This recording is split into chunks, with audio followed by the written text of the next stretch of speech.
महादेव की वंदना करने से जीवन की वेदनाओं में से मुक्ति मिलती है। कोई कहे मुझे वेदना में से छूटना है, तो उसके लिए क्या उपाय है? एक ही उपाय है, महादेव की वंदना करो, महादेव को याद करो। हर हर हर हर महादेव बोलने से बाबा हमारी पीड़ा हर लेते हैं। पीड़ा हरने वाला देव है। अरे कोई वाक्य में हर शब्द आया तो अभी भगवान शिव का ही नाम हो गया। ऐसे हर शब्द में अद्भुत शक्ति है। एक नाम में, एक शब्द में इतना सामर्थ्य है कि मानव सभी दुखों में से मुक्त हो सकता है। आइए महादेव की वंदना करें भाव के साथ। वंदे काल हरम हरम विषधरम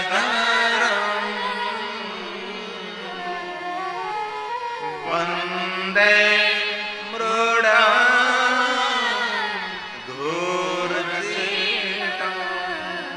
महादेव महादेव वंदे सर्वगतं दयामृतनिधं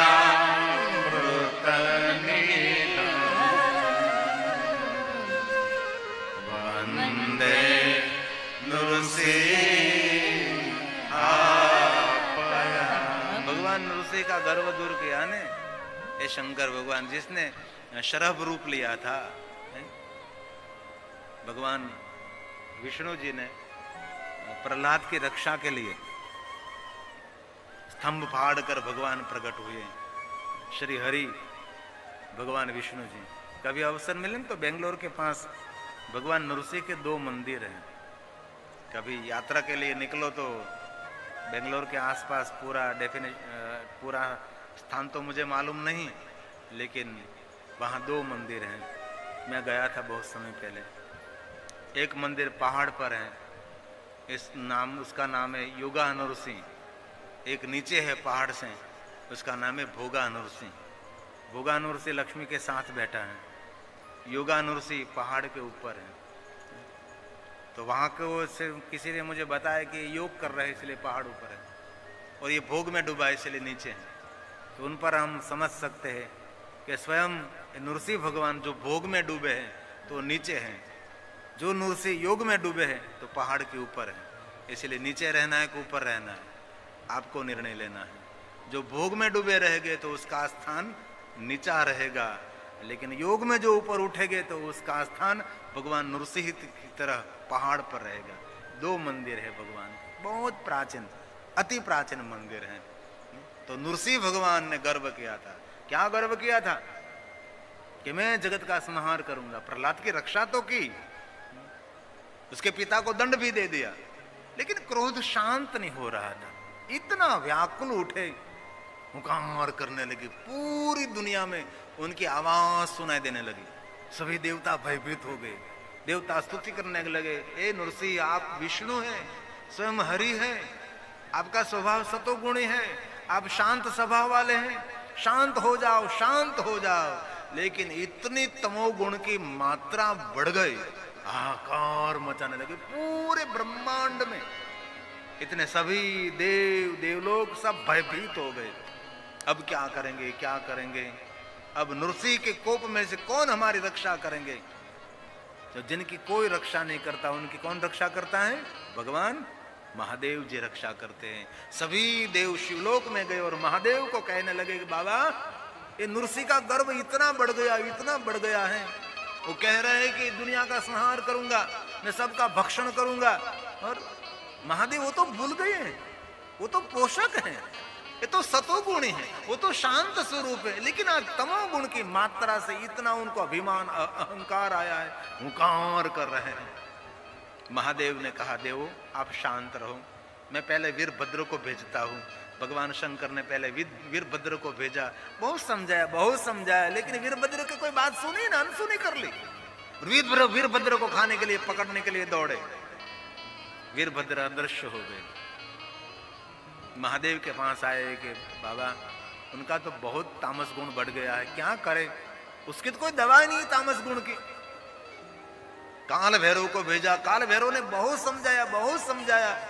आप सतोगुणी, आप विष्णु हैं, आप शांत रहो। ये जगत का संहार करना आपका कर्तव्य नहीं है, भगवान शिव का काम है, आप शांत रहो। काल भैरव को खाने के लिए दौड़े, काल भैरव अदृश्य हुए, तब पूरा भय फैल गया। ये नृसिंह भगवान प्रहलाद की रक्षा करके शांत नहीं हुए थे, उसने बहुत बड़ा उत्पात मचाया था। ये जो फिल्म में दिखाते नहीं, वो नहीं, खटिम एक गलत बात है। प्रहलाद ने प्रार्थना की और शांत हो गए, नहीं, ऐसा नहीं हुआ था। प्रहलाद की रक्षा के बाद इतना व्याकुल उठे थे वो, ये पूरे जगत का संहार करने के लिए उद्धत हुए थे और पूरे ब्रह्मांड में घूमने लगे। सब पूरा भय फैल गया था, अब क्या होगा, अब क्या होगा, अब क्या होगा। तब देवताओं ने कहा, बाबा विष्णु को तो आप शांत कर सकते हैं, आप जैसे समर्थ देव कोई नहीं है, भगवान आप ही मंगल करो, आप ही मंगल करो। तब शंकर जी ने एक शरभ रूप धारण किया, पांख वाला, मुख वाला, पैर वाला, उड़ने वाला, चलने वाला, आकाश में रहने वाला, पाताल में रहने वाला, जल में रहने वाला, ऐसा एक शरभ रूप सभी स्थानों पर रह सकता है। आकाश में भी, गगन में, अग्नि में, पानी में, कोई भी अवस्था में वो रह सकता है। ऐसा शरभ रूप, चित्र विचित्र रूप को धारण किया और आकाश में से उड़ते उड़ते उड़ते उड़ते आए और नृसिंह को नौर में पकड़कर आकाश की ओर ले गए। किसी ने देखा नहीं क्या हुआ, बस शरभ रूप उसको ले गए। भगवान शंकर जी अंतरिक्ष में लेकर चले गए और अंतरिक्ष में लेकर भगवान शरभ ने इस नृसिंह का खाल उतार लिया, पूरा चमड़ा उतार लिया। न पशु न नर न नारी, ऐसा एक शरभ रूप विष्णु ने धारण किया। नृसिंह, नर और सिंह का समन्वय, उसके सामने शंकर जी ने रूप धारण कर लिया। शरभ, शरभ मतलब इसमें पशु, पंखी, नर, नारी सब कुछ दिखाई देता है। आंख देखो तो नारी जैसी लगती है, पांख देखो तो पक्षी जैसे लगते हैं, पैर देखो तो अलग सा रखता है। ऐसा चित्र विचित्र रूप, और विष्णु जी की नृसिंह की पूरी चामड़ी, पूरी खाल उतार ली, पूरा सिंह का चमड़ा उतार लिया, नृसिंह की पूरी खाल, और इनमें से विष्णु प्रकट हुए और विष्णु जी ने क्षमा मांगी। बाबा आज मुझे मालूम हुआ कि तमोगुण में से शांत रहने की कला आपके पास है, आप तो स्वयं तमोगुणी है, तो अभी आप शांत रहते हैं, धन्य है महादेव, आप धन्य है। ये तमोगुण में शांत रहना, ये बहुत बड़ी क्रांति है। विष्णु ने कहा मैं तो सतोगुणी हूं, मेरा तो स्वभाव शांत है, लेकिन आपका तो स्वभाव शांत नहीं है, आप तो निरंतर तमोगुणी है, तो अभी आप शांत रहते हैं, बाबा धन्य है। और मैं तो सतोगुणी हुआ और मैंने थोड़ा सा क्रोध किया, और क्रोध को संयम में रखना, तामस गुण को अंकुश में रखना, वो तो बहुत कठिन हो गया मेरे लिए तो। लेकिन आपने मुझ पर कृपा की और तामस गुणों में से मुझे मुक्त कराया भगवान, और मूल रूप का मुझे ज्ञान कराया भगवान। आपने मेरी खाल उतार ली भगवान। भगवान विष्णु जी ने महादेव की शरभ अवतार की स्तुति की है बाबा की। यहां नृसिंह अवतार, तो उसके सामने शंकर जी का शरभ अवतार। तब भगवान महादेव ने कहा, सुनो विष्णु, आपकी लीला मुझे बहुत प्रिय लगती है। ये जो नृसिंह लीला आपने जो की ने, अद्भुत लीला थी, अद्भुत लीला थी। सभी देवता भी भयभीत हो गए आपकी लीला से। अरे पूरा भुवन आपकी लीला से कांपने लगा। ये लीला आपकी सुंदर थी और सुंदर। सुनो विष्णु जी, ये मैंने जो नृसिंह की खाल उतारी ने, ये नृसिंह अवतार की याद स्वरूप आज से मैं आपका चमड़ा, सिंह का चमड़ा मेरे अंग पर मैं धारण करूंगा, ये आपके अवतार के याद के स्वरूप। इसलिए शंकर जी सिंह का चमड़ा धारण करते हैं। सिंह को सामान्य सिंह नहीं है, वो नृसिंह का चमड़ा है। कभी आपके बच्चे आपको प्रश्न करेंगे कि शंकर जी ये सिंह का चमड़ा क्यों पहनते हैं, तो आपको तो मालूम नहीं है। मम्मी जवाब देगी ना, कपड़ा नहीं मिलता એટલે સિંહનું ચામડું પહેરી લીધું છે। ऐसा नहीं है, कोई न कोई लीला है, कोई न कोई अद्भुत लीला है। वहां से मेरा महादेव विष्णु की नृसिंह अवतार के याद स्वरूप मेरे शंकर जी अपने अंग पर नृसिंह अवतार के याद सिंह का चमड़ा पहनते हैं। शंकर जी की एक एक लीला अद्भुत है, अलौकिक लीला है। नृसिंह भगवान का गर्व जिसने दूर किया। ये वंदना में एक श्लोक, एक शब्द आ गया, इसीलिए इस कथा को मैंने आपको कह दिया। पूरी अवतार लीला है ना, शरभ अवतार लीला है। बाबा के बहुत सारे अवतार हैं, मेरे साथ बोलेंगे, मुझे भरोसा है आप सबको याद है। ये वंदना प्रकरण में से एक वंदना बहुत लोकप्रिय हुई है। वंदे देव उमापति सुर देवताओं के गुरु भगवान शंकर, उमापति भगवान महादेव। वंदे जगत कारणम, जगत का कारण स्वरूप भगवान शिव है। जगत का बीज, जगत का प्रारंभ मेरा महादेव है, भगवान शंकर है। कोई पूछेगा जगत का कारण कौन है, और कोई नहीं है, ये मेरा महादेव है, भगवान शंकर जी। ये जगत का कारण, जगत का बीज है, जगत का उत्पत्ति स्थान शिव है, और कोई नहीं। जिनका जन्म हुआ है वो जगत का कारण नहीं है, जो अजन्मा है मेरा शंकर, वही जगत का कारण है, वही जगत का रचयिता है। क्यों गलत बातें करके लोगों को आप भ्रमित कर रहे हैं? जगत के कारण कौन है? भगवान शिव है, भगवान महादेव है। जगत के कारण स्वरूप मेरा शिव है, मेरा महादेव। ये महादेव की वंदना है। आइए साथ में बोलेंगे, वंदे देव उमापति सुर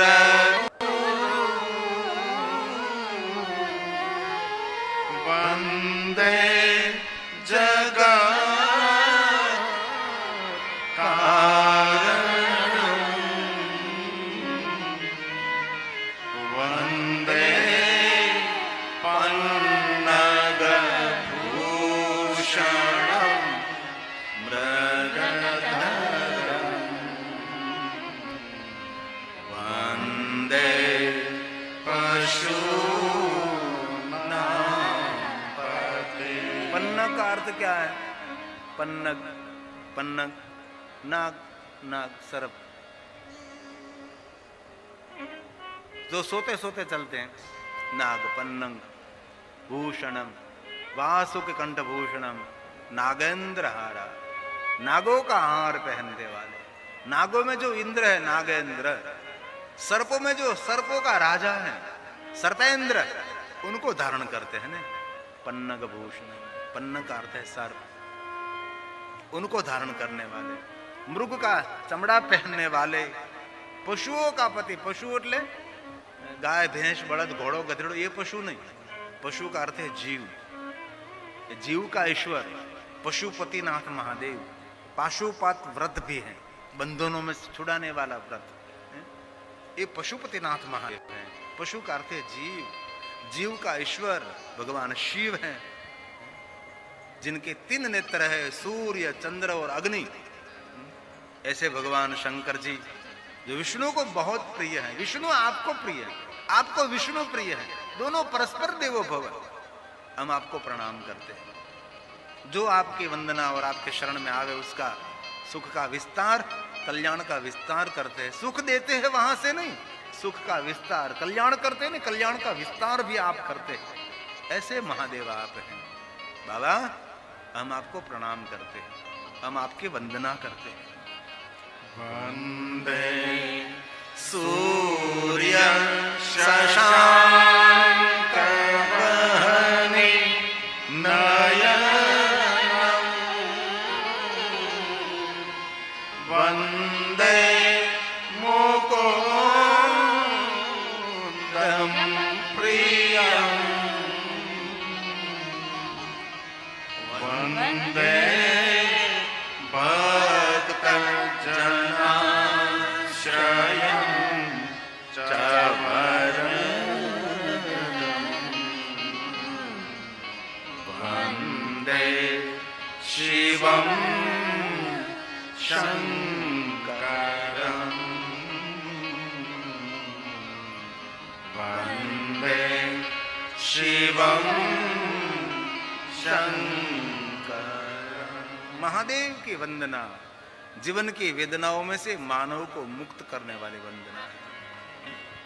ब्रह्मा जी ने बहुत सुंदर विस्तार से शंकर भगवान की स्तुति का गायन किया। इसमें से मैंने तो एक श्लोक लिया है, नान्तम देवा विजानन्ति। कोई नहीं जानते भगवान महादेव के मूल रूप को। इस भुवन के कोई देव कोई नहीं, कोई ऋषि नहीं, मैं भी नहीं, लेकिन भगवान आपके नीलकंठ रूप को मैंने जोया है, नीलकंठ रूप को मैंने देखा है, इसलिए इस रूप की मैं वंदना करता हूं। नान्तम देवा विजानन्ते, मूल रूप को भगवान को ही नहीं जानते। ऐसे ब्रह्मा जी ने सुंदर भगवान शंकर जी की स्तुति करके अब ब्रह्मा ने ब्रह्मलोक में शिव महाप्रण कथा का प्रारंभ किया है। सुनो नारद, मैं आपको शंकर भगवान की कथा कहूं, आदर के साथ सुनो। जो कोई कथा सुनेंगे, फलम वक्तो न शक्नो में, कथा सुनने का जो फल मिलता है इस फल का वर्णन करने में कोई समर्थ नहीं है। लेकिन हे नारद, जो भगवान शंकर जी की कथा सुनते हैं उसका दर्शन करने मात्र से सभी तीर्थों यात्रा का फल मिलता है। जो मानव शिव कथा सुनते हैं वो मानव साक्षात रुद्र तुल्य कहलाता है। जो मानव शिव कथा सुनते हैं उस मानव का दर्शन करने से पाप मुक्ति मिलती है। जो मानव शंकर जी की कथा सुनते हैं इस मानव का दर्शन करने से पुण्य मिलता है। वो मानव दर्शनीय है, कोई भी जाति का, कोई भी ज्ञाति का, कोई भी वर्ण का, कोई भी देश का, कोई भी वेश का। जो मानव शंकर जी की कथा सुने वो मानव देव तुल्य है, रुद्र तुल्य है। ऐसी महिमा बताते बताते ब्रह्मा जी ने नारद के समक्ष शंकर जी की कथा का प्रारंभ किया। अब मैं भी ने कहा, सुनो नारद, मैं आपको भगवान महादेव की कथा कहूं। जब शिव महाप्रण कथा का प्रारंभ होगा, सर्व पाप क्षयो भवे, इस भुवन में से सभी पापों का क्षय होगा। शिव तत्वम नामयम, भगवान शिव जी का नाम लेकर मैं शंकर जी की कथा का प्रारंभ करता हूँ। जो पूरे विश्व, पूरे ब्रह्मांड को पावन और पवित्र करने वाली शंकर जी की कथा, सर्वलोक का हित करने वाली भगवान महादेव की कथा का मैं प्रारंभ कर रहा हूँ। अब ब्रह्मा ने ब्रह्मलोक में शिव महाप्रण कथा का प्रारंभ किया। स्वयं ब्रह्मा बोले, सुनो नारद,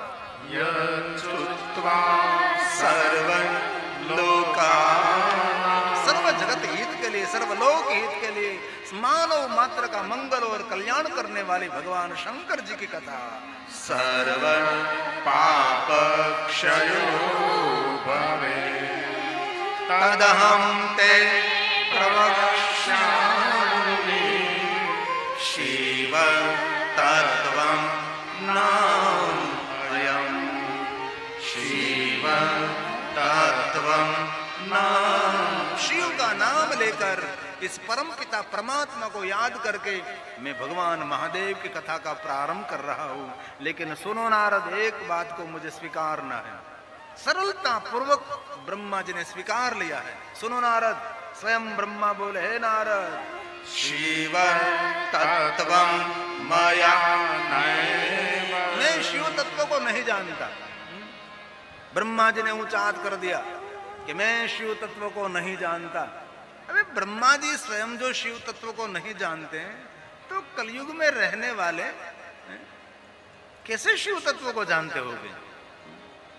ब्रह्मा ने स्पष्टीकरण कर दिया कि नहीं नहीं, मुझे मालूम नहीं है कौन है, कहाँ है, कैसा है, नहीं, मुझे कुछ भी मालूम नहीं। कई लोग बातें करते कि हम तो शिव तत्व को जानते हैं, भगवान का दर्शन किया है, इतना चल रहा दुनिया में। लेकिन ब्रह्मा जी स्पष्ट वक्ता, मैं शिव तत्व को नहीं जानता। कितने सुंदर स्वीकार कर लिया, मैं ही नहीं जानता। अरे मैं तो शिव तत्व को नहीं जानता, परंतु विष्णु नापि यथा, विष्णु थोड़ा सा जानते हैं, लेकिन पूर्णतः तो विष्णु को भी मालूम नहीं है कौन है, कहाँ है, कैसा है, कुछ भी मालूम नहीं। सुनो नारद,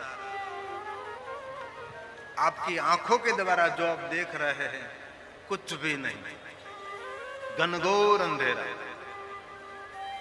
नारद जी ने पूछा कि पिता ब्रह्मा, घनघोर अंधेरे में क्या था? ब्रह्मा ने कहा, क्या था, कौन था, ये मुझे मालूम नहीं, लेकिन मुझे भरोसा है कोई तो था।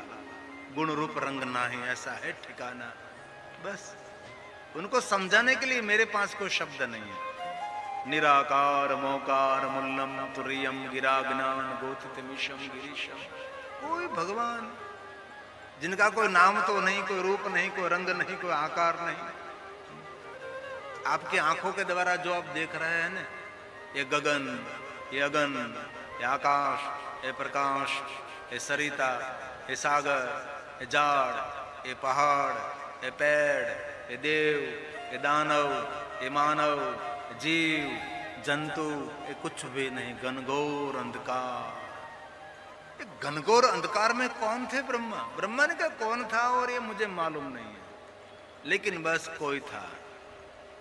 जिन तत्व को वेद पुराण ऋषि मुनि नेति नेति शब्दों से पुकारते, गुप्त ज्ञान गति न पहुंचे, बानी की क्या गुंजाइश है। नेति नेति वेद पुकारे, नेति के अजब निशानी नहीं मिलती है कोई बात वेदांत में। जो समझे वही पहचाने, बात कही नहीं जाती। गुंगा गुड़ का स्वाद कहे क्या, समझ समझ मुस्कुराए। गुंगा व्यक्ति जैसे गुड़ खावे और मन में उसको इतना आनंद मिलता है, ओ गुड़ तो कितना मधुर है, वैसा आनंद जिनने जान लिया, जिसने पा लिया, उसको आनंद होता है। वो दूसरों को बता नहीं सकता। भगवान दर्शन करवाने वस्तु न थे, भगवान पामवाने वस्तु छे। जो समझे वही पहचाने, ये बात कही नहीं जाती। कोई कहे कि मैंने भगवान का दर्शन किया है, अरे यार ऋषि मुनियों ने बहुत सारी कठिन तपस्या की, पूरा बीम लग गया, ऊपर पूरा राफड़ा हो गया, मिट्टी का ढेर बन गया, तो अभी झटाझट जोगी मिट्टी में से निकले तो कहता था नेति नेति नेति नहीं, कोई है बस कोई, कौन है कहाँ है। उसने कुछ भी नहीं किया, कोई वक्तव्य नहीं दिया। जिनको जानने के लिए, जिनका वर्णन करने के लिए वेद पुराण चकित हो जाते, अविद्यते सचकितम, चकित भयभीत कंपन का अनुभव करते। वेद श्रुति उनको जानने के लिए प्रयास करते, तो वहां से पीछे हट हो जाते हैं, जान नहीं सकते। और स्वयं ब्रह्मा बोले सुनो नारद, अविद्यते सचकित, चकित मतलब भयभीत कंपन अनुभव करना, ऐसे भयभीत होना, भयभीत होकर पीछे हट जाते कि नहीं जान सकते उसको कौन है। यदस्ति श्रुति है, श्रुति पुनः पुनः वारंबार पुनः पुनः श्रुति क्या कहते हैं? सत्यं ज्ञानम् अनन्तं च परमानन्दं परममयहं परमानन्दं परम। कोई परम आनंद तत्व अब तक कोई जान नहीं सकता। ए तत्व के बाद जो जाना वो मौन हो गया। और रामचरितमानस में तुलसी ने कह दिया, वो नेति नेति वेद निरूपा। वेद में क्या निरूपण है ईश्वर का? नेति नेति शब्दों। इतिहास मतलब पूरा खत्म, भूत न इति, बस कोई आगे है, कौन है कौन है कौन है। कभी कभी पुराणों में इस ब्रह्मांड का वर्णन आप पढ़ो ने तो मालूम पड़ेगा हमारा जीवन का तो कोई अस्तित्व ही नहीं, हम तो गलत अभिमान अहंकार में रहते हैं। इस ब्रह्मांड का वर्णन, अरे ये ब्रह्मांड का आप 9 पाठ पठन करो, लेकिन कभी कभी अब तो टेक्नोलॉजी का युग आया है, कभी अपने मोबाइल में से यूट्यूब निकालो, इसमें ब्रह्मांड का चित्र निकालो, इसमें ब्रह्मांड की रचना देखो, आपकी तो बुद्धि, हमारी बुद्धि चक्कर खा जाती है। इतने ब्रह्मांड, इतनी गैलेक्सी, कितने सूर्य चंद्र, कितनी पृथ्वी, कितने ब्रह्मांड, अनंत कोटि ब्रह्मांड। हमारा तो कोई अस्तित्व ही नहीं। 2 रोटी खाकर हम घूमते फिरते 2 दिन में मर जाएंगे। जीवन में कोई अस्तित्व नहीं है। लाख यहाँ आए और लाख खाक होकर गए, कोई किसी का पता नहीं है। इसलिए जीवन में जो समय जो मिला है आनंद से अपना जीवन बिताओ, एक एक पल का आनंद लुटाओ। शोक और रोग में तो जीवन चला ही जाएगा। जीवन की वास्तविकता को देखे तो जीवन क्षणभंगुर है, दुर्लभ है, लेकिन एक पल में टूटने वाला है। मैंने पहले दिन भी कहा था, गीता प्रेस का एक बुक है, क्या करे क्या ना करे, इनमें से बहुत सारी युक्ति बताई, क्या खाना चाहिए, कैसे रहना चाहिए, कैसे कपड़े पहनना चाहिए, कैसे रंग का क्या प्रभाव शरीर पर पड़ता है, किस प्रकार के कलर के कपड़े पहनते तो उस पर मन का क्या असर होता है, किस प्रकार का भोजन करते तो भोजन के क्या मन पर असर होता है, और किसके साथ भोजन करना चाहिए, किन के साथ भोजन नहीं करना चाहिए, एक एक बात श्लोकात्मक समझाई। इनमें गीता प्रेस में से निकला, बधी सभी भाषा में है। इनमें एक बात बहुत सुंदर कही, एक थाली में कभी भोजन नहीं करना चाहिए, किसी के साथ भी नहीं, एक थाली में भोजन कभी नहीं करना चाहिए। और इनमें स्पष्ट कहा जो पति पत्नी एक थाली में भोजन करेंगे, इस दोनों की आयु कम होती जाती है। इसलिए पति पत्नी को भी एक थाली में भोजन नहीं करना चाहिए। ये बात मैंने पढ़ी तो मुझे तो आश्चर्य हुआ, करे एक थाली में पति पत्नी भोजन करेंगे तो आयुष्य कम होने लगती है, तो एक बोतल में 2 नली डालकर जो खींचते हैं उसका क्या होगा? ऐसे पीते हैं ना लोग, दोनों पति पत्नी एक बोतल में 2 नली डालते हैं, दोनों खींचते हैं, उनका क्या होगा? आहार शुद्धि हमारे ऋषि मुनियों का पहला नियम है, बाकी सब प्रकार की शुद्धि का दूसरा तीसरा नंबर होता है। इसलिए रुद्राक्ष पहनने वाले खाने पीने में थोड़ी सावधानी रखें, खाने पीने में पवित्रता रखें। और बहुत सारा महात्म्य शिव महाप्र ग्रंथ में कहा है, और कहा जो कोई मनुष्य रुद्राक्ष महात्म्य की कथा का श्रवण करते सर्वान कामान, वो मनुष्य का शुभ होगा। रुद्राक्ष भस्म शिव नाम की जो महिमा सुनते हैं उसका सर्व मंगल होगा। ये श्लोक शिव महाप्र ग्रंथ का है। नारद ने कहा, भगवान विष्णु आपने मुझे कहा भगवान महादेव की मैं कथा श्रवण करूं, मुझे कथा कौन कहेगी, मैं कहां जाऊं कथा श्रवण करने के लिए? कथा तो सुननी है लेकिन कथा कहने वाला तो कोई चाहिए। तब भगवान श्री हरि विष्णु जी ने कहा, नारद ब्रह्मलोक में जाकर आपके पिता ब्रह्मा जी को कहो, स्वयं आपके पिता ब्रह्मा जी भगवान महादेव की कथा कहेंगे। और नारद जी भगवान विष्णु को प्रणाम करते हुए ब्रह्मलोक में पहुंचे। क्यों? कथा श्रवण करने के लिए। ब्रह्मा जी सुंदर आसन पर विराजमान थे। नारद ने वहां जाकर पिता ब्रह्मा जी को प्रणाम किया, साष्टांग प्रणाम किया, दंडवत प्रणाम किया। और नारद ने पिता ब्रह्मा जी की सुंदर परिक्रमा की, फिर से प्रणाम किया, साष्टांग प्रणाम किया, दंडवत प्रणाम किया। पिता के साथ कितना सुंदर व्यवहार नारद जी ने किया है। और बहुत कम लोग होते हैं दुनिया में जिन्होंने माता पिता की परिक्रमा की हो, बहुत कम लोग होते हैं। हम पहाड़ों की परिक्रमा करते हैं, देवालय शिवालय की परिक्रमा करते हैं, गिरनार पहाड़ से लेकर कैलाश गिरी से लेकर कामदगिरी से लेकर देवगिरी से लेकर ब्रह्मगिरी से लेकर गोवर्धन पहाड़ की परिक्रमा करते हैं। लेकिन कौन है जिन्होंने माता पिता की परिक्रमा की? जो करना है वो तो हम भूल रहे हैं। कोई होगा जो अपने माता पिता की जिसने परिक्रमा की होगी। दक्ष महाराज ने पिताजी की परिक्रमा की, गणेश जी ने अपने माता पिता की परिक्रमा की। और सबसे बड़ा हमारा कर्तव्य तो वो है हमारे माता पिता की प्रसन्नता, उनके साथ व्यवहार हमारा कैसा है।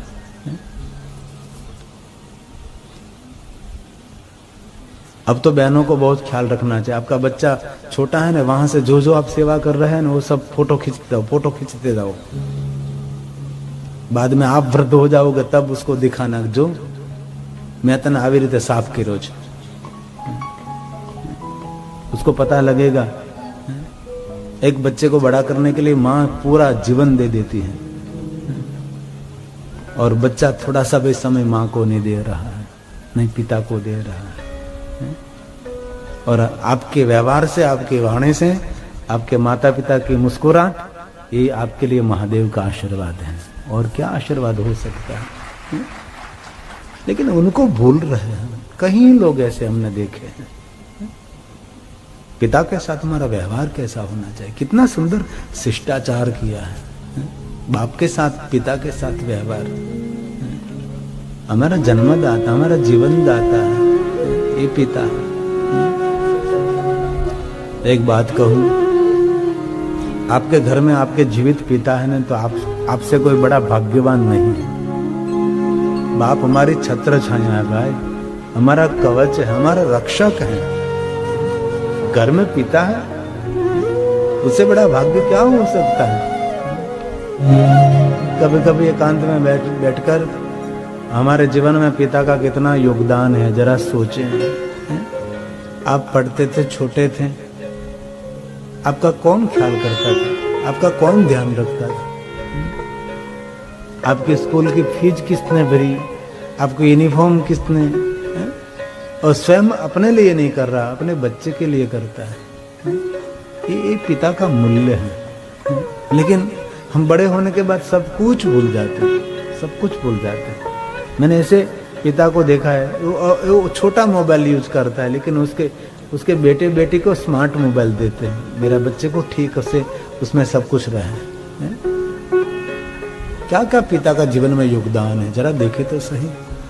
अपना जीवन सादाई से बिताते हैं, अपने बच्चे के लिए बहुत सोच उनकी ऊंची रहती है। ये पिता है, हमारा बोझ उठाने वाला है, और इतना लक्ष्य ऊंचा रहता है कि मेरा बेटा पढ़कर लिखकर बड़ा समाज में गौरवंत जीवन बने, मेरी बेटी पढ़ लिख कर मेरा नाम गौरवंत बनाए। हर पिता की इच्छा रहती है, और हम बेटे और बेटी माता पिता का कुछ मूल्य नहीं समझे और हमारे जीवन को हम बर्बाद कर देते हैं। कितनी अपेक्षाएं रहती है माता पिता के पास आपकी। अभी मैं टिम्बा में कथा गा रहा था, तो कथा से पहले लगभग 10-12 दिन पहले बस छोटी उम्र का युवान सब गए होंगे घूमने के लिए, गाड़ी पलटी खा गई, चले गए सब लोग। कभी कभी रोड पर देखते हैं बाप ने टू व्हील दिया है तो इतना घूम घूम घूम को चलाते हैं, उसको पता नहीं है उसके पिता का तू आशा का किरण है। तू तो टू व्हील चलाकर एक्सीडेंट में मर जाएगा, लेकिन तेरा बाप जिंदगी भर रोता रहेगा। इतनी छोटी उम्र में वो लड़का चला गया एक्सीडेंट में। कितनी बेफाम कार चलाते, कितनी बेफाम टू व्हील चलाते हैं। और बहुत हृदय से कहता हूं भाइयों बहनों सबको, घर से बाहर निकलो, दूध की थैली लेने के लिए जा रहे तो भी हेलमेट पहनकर घर से बाहर निकलना चाहिए। लोग नहीं पहनते, और अब तो कंपनी भी टू व्हील के साथ भेंट में देती, भाई ले हेलमेट ले जा कंपनी की तरफ से। मैंने एक युवक का टू व्हील का मैंने पूजन किया, मैंने कुछ कहा कि बापू ये टू व्हील में आज लाया हो तो आप थोड़ी सी पूजा कर देंगे। मैं तो पूजा कर दूं, शर्त मुझे वचन देना पड़ेगा, घर से बाहर निकल टू व्हील में बैठ, इसी समय हेलमेट पहन कर जाना तो मैं पूजा कर दूं। तो लड़के ने मुझे वचन दिया कि बाबू कभी भी यहां से मंदिर तक जाऊंगा, यहां से बाजार में जाऊंगा तो अभी टू व्हील में बैठूंगा, तब हेलमेट पहन कर ही बैठूंगा। तब मैंने उसका पूजन किया। हम घर से यहां से आते तो भी बेल्ट लगा कर आते हैं, क्यों आते हैं? ये नियम है, उनमें हमारी सेफ्टी है। लेकिन लोग युवा नहीं है, उसको पता नहीं जीवन की गंभीरता नहीं। एक बार जीवन हाथ में से निकल गया तो फिर से जीवन नहीं मिलता। इसलिए आपका नहीं, आपके माता पिता को तो देखे, आपके लिए आपके बारे में कितनी इच्छा लेकर बैठे, कितनी अपेक्षा लेकर बैठे हैं। इसलिए हर युवान भाई बहन अपना स्वयं का भी थोड़ा ख्याल रखें। आपके बुढ़े माँ बाप रो रो कर मर जाएंगे। अभी टिम्बा में मैंने देखा एक ही लड़का था, दूसरा लड़का ही नहीं था। 19 साल का 20 साल का, बस कार में निकले युवा हुआ, घूमने के लिए गए होंगे तो कार पलटी खा गई तो गए, मर गए। उसकी माँ बाप की आंख में से आंसू भी सूख नहीं रहे, निरंतर होते रहते हैं। इसलिए मेरे युवान भाइयों बहनों को बहुत मेरी प्रार्थना है, आप आपके माता पिता के आशा के किरण हैं। उन लोगों ने बहुत आपके लिए धारणा की है कि मेरा बेटा मेरी बेटी पढ़कर आगे निकलेंगे, क्या मेरा नाम गौरवंत बनाएंगे, क्या क्या नहीं सोचा होगा। आप आज कथा में बैठे हैं ना, वो भी पिता ने दिया हुआ संस्कार है, माता पिता ने दिया हुआ संस्कार के प्रतीक। माता पिता ने जो आपको संस्कार नहीं दिया हो तो यहां बैठ ही नहीं सकते। कहीं न कहीं कोने पर आपके माता पिता ने आपको कहा है बेटा सत्संग करना चाहिए, बेटा कथा सुननी चाहिए, संतों का संग करना चाहिए, शास्त्रों का संग करना चाहिए, बेटा मंदिर जाना चाहिए, सेवा करनी चाहिए, परोपकार करना चाहिए। ये हमारे माता पिता ने दिया हुआ है, ये हमारी सनातनी परंपरा है। 3 घंटे 4 घंटे यहां बैठना कोई छोटी बात थोड़ी है भाई, बहुत कठिन है। पलौठी मारकर 3, 3.5, 4 घंटे तो लगातार बैठना, थकान लगती है। घर से आना, शोर बकोर में निकलना, ये कोई छोटी बात। इसलिए मैं तो हृदय से कहता हूं, आपको तो मेरा प्रणाम, लेकिन आपके माता पिता और आपके पूर्वजों को हमारा हृदय से प्रणाम है। हम सबों को संस्कार दिया है, तो हम आज भगवान की कथा सुन रहे हैं। ओ हृदय से कहो, जो साधु संत धर्मगुरु धर्मशास्त्र देव देवी कथा कीर्तन एमनी निंदा न करवे। रोग शोक दुख दरिद्रता निर्धनता सब कुछ उनको मिलता है। ये हमारी सनातनी परंपरा है, शिव परंपरा है, विश्व कल्याण की परंपरा है। यहाँ से जो कुछ कहा जाता है मनुष्य जाति के मंगल के लिए कहा जाता है, मनुष्य जाति के कल्याण के लिए कहा जाता है। यहाँ क्या कहा जाता है? माता पिता की सेवा करने की बात कही जाती है, माता पिता का आदर करने की बात कही जाती है। कोई कथा में તમે હાંભળ્યું ઉઠીને મા બાપને બે ડંડા મારવા એવું કોઈ કીધું? कहीं कहीं सुना आपने? नहीं। पर समाज में इतने सुंदर सुंदर विचारों की लानी हो रही है।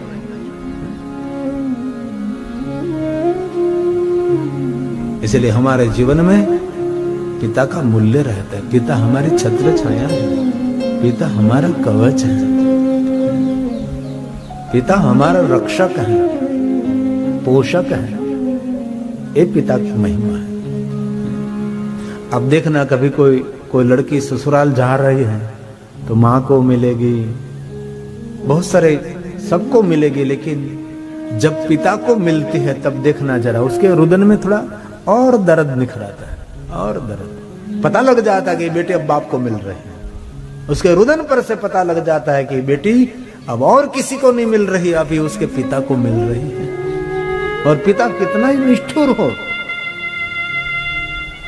जब बेटी ससुराल जाती है और पिता जब सामने आते हैं, कितना निष्ठुर हो लगे, तब हिमालय की तरफ पिघल जाता है। कितने बड़ी बड़ी मूछ वाला हो, लेकिन गांव में सबको धमकाता हो, लेकिन जब बेटी ससुराल जाती है, देखना उसकी दशा, देखना उसकी रुदन का दर्द देखना। और मेरे युवान भाइयों बहनों को कहता हूं, दुनिया में कहीं जगह पर आपको सच्चा प्रेम नहीं मिलेगा। सच्चा प्रेम हमारे माता पिता के पास से मिलता है, और कहां से मिलेगा? इसलिए माता पिता के प्रेम का मूल्य करे। कहीं जगह पर 2 मिनट किसी ने मीठा मीठा बोल लिया, वहां प्रवाह में खिंचाना नहीं, आपको नहीं जाना है। कितना भयंकर दुनिया में हो रहा है, देखे तो सही।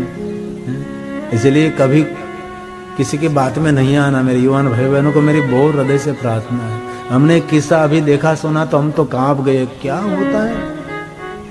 हमारे कोई हिंदू की बेटी कोई विधर्मी के साथ विवाह किया और उसने 70 टुकड़ा कर दिया दीकरीने, અને દીકરીના કાપીને ફ્રીજમાં રાખી। कितनी भयानकता है। और मेरी युवान बेटियों को मेरी हृदय से प्रार्थना है,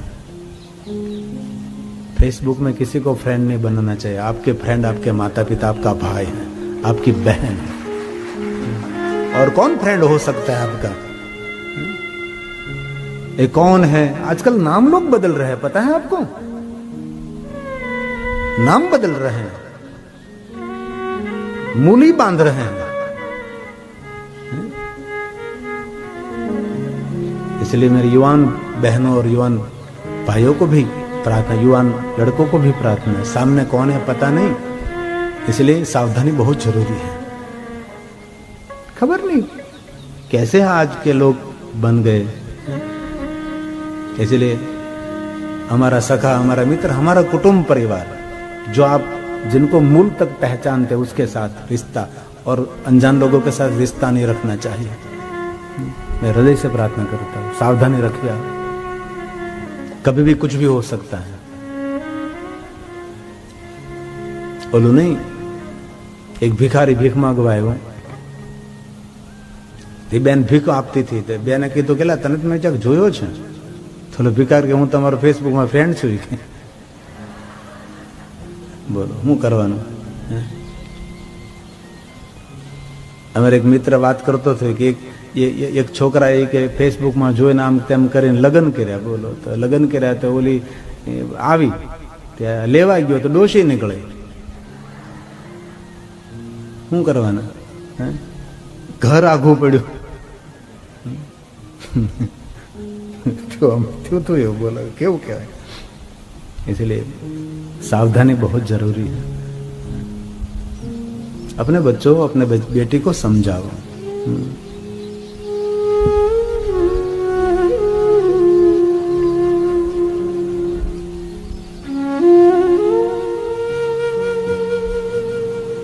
आजकल वर्तमान में देखें ना तो हर माता पिता दुश्मनों से दुखी नहीं है जितने दुखी अपने संतानों से हैं। आज एक हमारे कांटेक्ट नंबर में फोन आया था, तो एक बहन की फोन थी, तो वो कह रही थी कि बापू ससुराल चलेगी बेटी, उसको कहो हमारे घर में दखलगिरी न करे।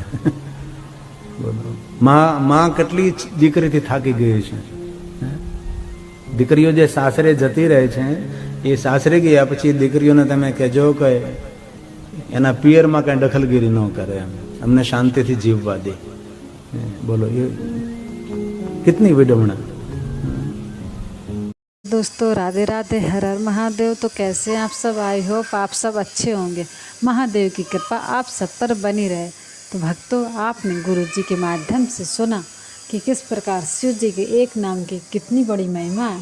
कहते हैं कि शिव जी का अगर प्रतिदिन हम सिर्फ अगर कुछ न कर सकें, उनका कोई नाम भी न ले सके, सिर्फ ओम नमः शिवाय मंत्र का जाप कर सकते, इससे आने वाले हर संकट से हमको मुक्ति मिलेगी और हमारी सारी मनोकामनाएं पूर्ति होगी। और कहते हैं कि अगर अपने माँ बाप की सेवा नहीं कर पाते तो किसी भी की पूजा करो, कोई फल की प्राप्ति नहीं होगा। सर्वप्रथम अपने माता पिता की सेवा जरूर करना चाहिए।